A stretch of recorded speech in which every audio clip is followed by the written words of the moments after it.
Hello guys, welcome to Major's Garage. This is Suellio. I'm the crew chief for the Formula 3, Formula 1 and Formula 3.5. Today we're going to see my lap here with the Formula 3.5 at Indianapolis GP. So let's go straight away to the first corner. So my braking zone here is, I would say, halfway in between the 2 and the 1.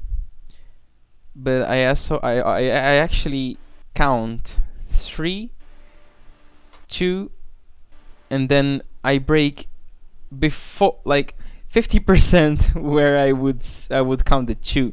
So it's something like 3, 2, brake. I always have this slight rhythm there, like, so it's basically it's kind of musical, I would say, like 3 and 2, brake. I always do that. It always works pretty well.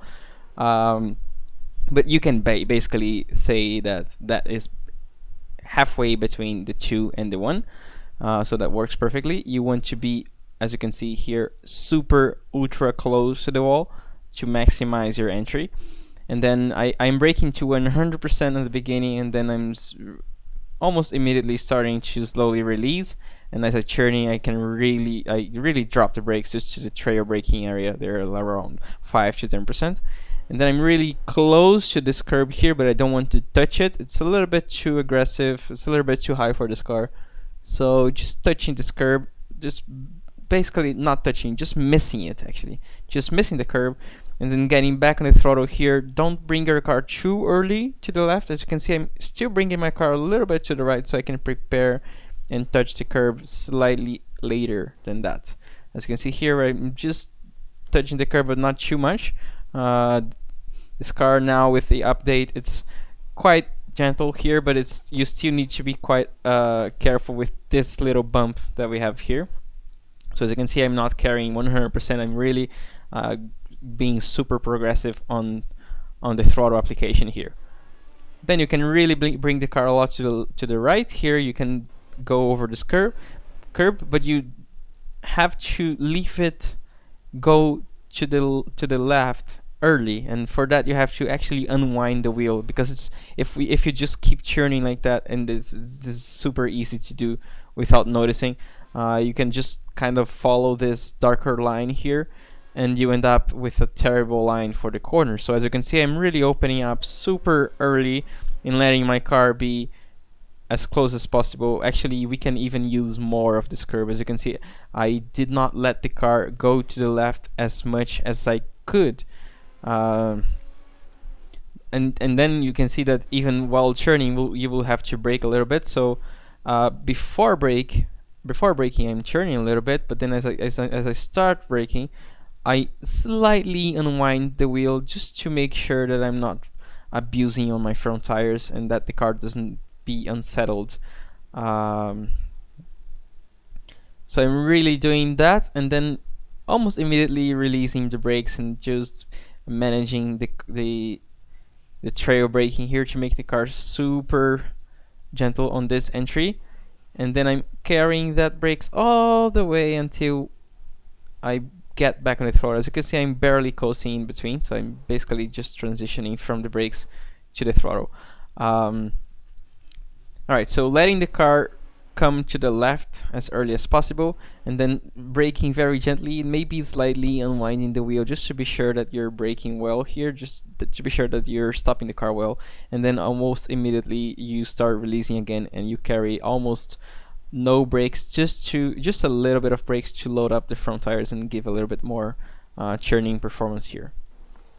Then getting back on the throttle quite aggressively to the traction limit, which is around 60% here, and then you gradually increase to 100% as you feel that you have the grip. As you can see here, I was quite on the limit, and then this allowed me to prepare the next corner again. This one we can do flat out, and then I want to desperately bring the car to the right here so I can start braking as close as possible to being parallel to this white line.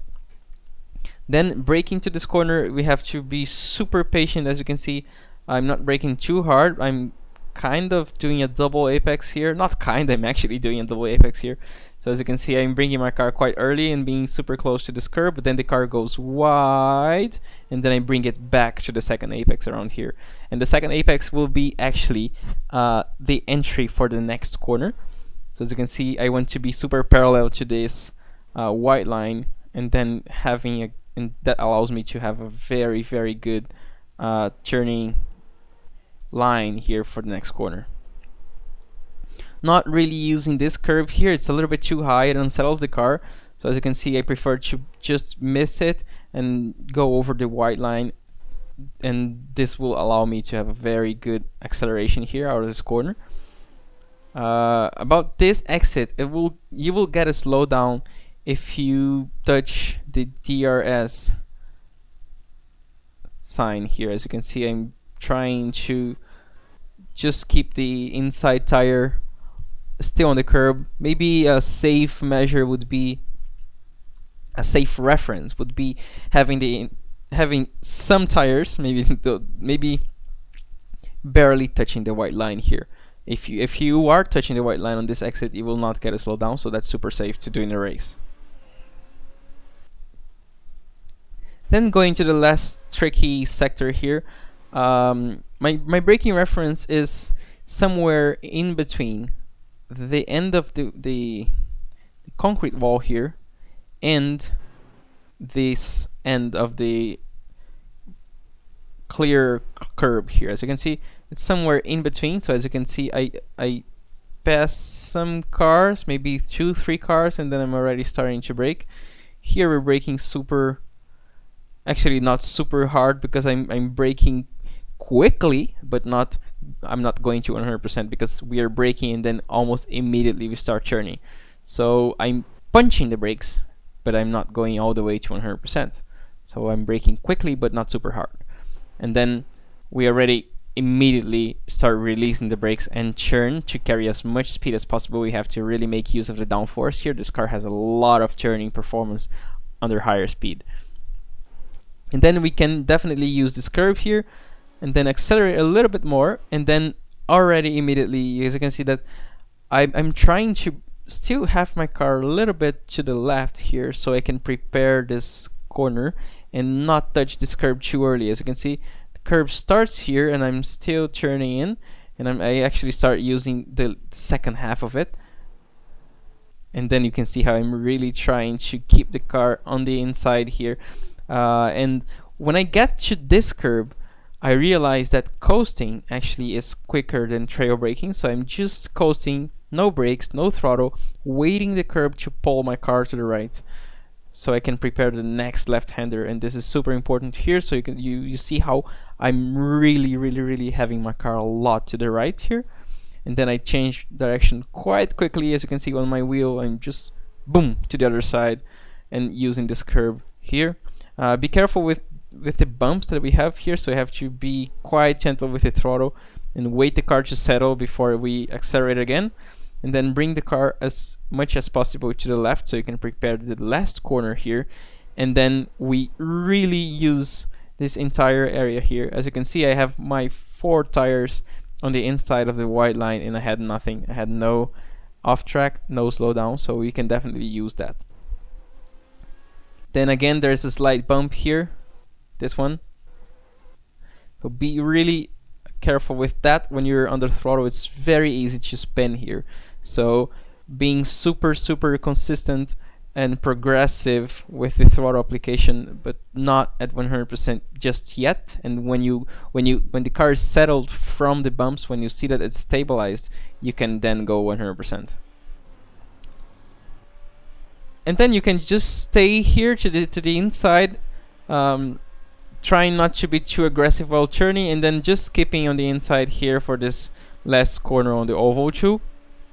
If you're using the DRS, be super careful, especially on qualifying. We can activate the DRS from here, but on this area you should be super gentle, not to spin here. It's very easy to spin here under DRS. So maybe even opening up a little bit so you don't use the curb could be safer. And if you're in a race, you're overtaking someone, you have to be aware of that too. Sometimes I would prefer to activate the ABS slightly after this area, but you end up losing a little bit of time, so that's a risk that you should be aware that you can take. And then just staying to the right here and pointing your car to somewhere that would be the entry, that pointing the car in a way that you will meet the wall quite late, only when you're already starting to prepare for the braking zone for the next T1. So yeah, that's it. I hope you guys enjoy and see you next week. Bye bye.